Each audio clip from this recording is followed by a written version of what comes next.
Tunaarifiwa kwamba haipo tayari na itakapokuwa tayari itakujuza kwa kina. Mamlaka ya hali ya hewa nchini TMA imetoa angalizo la uwepo wa mvua za chini ya wastani hapa nchini katika kipindi cha kuanzia mwezi Oktoba hadi Disemba katika maeneo mbalimbali kutokana na kuwepo kwa kiwango cha chini cha joto katika bahari ya Pacific. Akizungumza na waandishi wa habari jijini Dar es Salaam, mkurugenzi mkuu wa TMA Dr. Agnes Kijazi amesema hali hiyo inaweza kuathiri uzalishaji katika kilimo na kuwashauri wananchi kufuata ushauri wa wataalamu wa kilimo na kuhifadhi chakula katika msimu huu wa mavuno ili kukabiliana na mabadiliko hayo ya tabia nchi. Taarifa zaidi na Renasi Remi. Taarifa ya Renasi Remi inasomwa na Gloria Michael.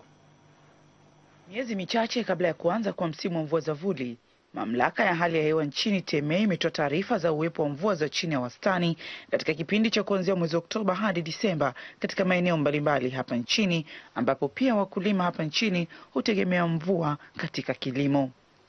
Akizungumzia hali hiyo, mkurugenzi mkuu wa mamlaka ya hali ya hewa nchini TMA Dr. Agnes Kijazi amesema hali hiyo inatokana na kuwepo kwa kiwango cha chini cha joto katika bahari ya Pacific na kusababisha kupungua kwa kiwango cha mvua katika maeneo mengi ikiwemo Tanzania.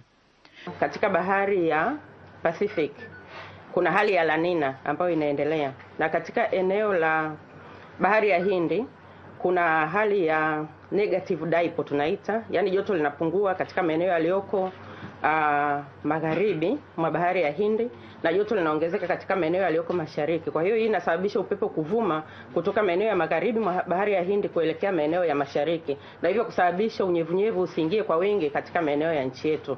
Na kwa ajili hiyo basi tunapokuwa na La Nina na wakati huo huo tukiwa na hali hii inayojitokeza katika bahari ya Hindi, hali hii inapunguza mvua kwa kiwango kikubwa sana katika maeneo mengi ya nchi.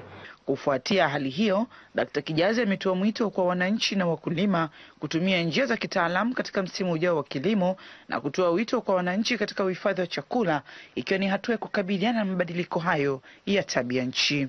Na kwa ajili hiyo ni vizuri kwamba wakulima na wananchi kwa ujumla wakaendelea kutunza vizuri vyakula walivyonavyo, ili kama kutakuwa na hali yoyote ambayo itasababisha kutokuwa na mavuno mazuri, basi waweze kutumia vyakula ambavyo vipo. Lakini pia kwa sababu tunatarajia kwamba kuna vipindi hivi vifupi ambavyo vitaweza kuwa na mvua kidogo, ni vizuri wakulima wakaendelea kufuata ushauri wa maafisa ugani ambao watawashauri kwamba ni namna gani wanaweza kuzitumia hizi mvua kidogo ambazo zitakuwepo kwa manufaa. Mbali na mabadiliko hayo katika kilimo, pia mkurugenzi huyo wa mamlaka ya hali ya hewa nchini amesema athari nyingine zitakazosababishwa na mabadiliko hayo ya tabia nchi ni pamoja na kupungua kwa vina vya mito na mabwawa, uhaba wa malisho kwa mifugo na wanyama utakaosababishwa na kupungua unyevu katika ardhi, lakini pia milipuko ya magonjwa inaweza kutokea kutokana na uhaba wa maji.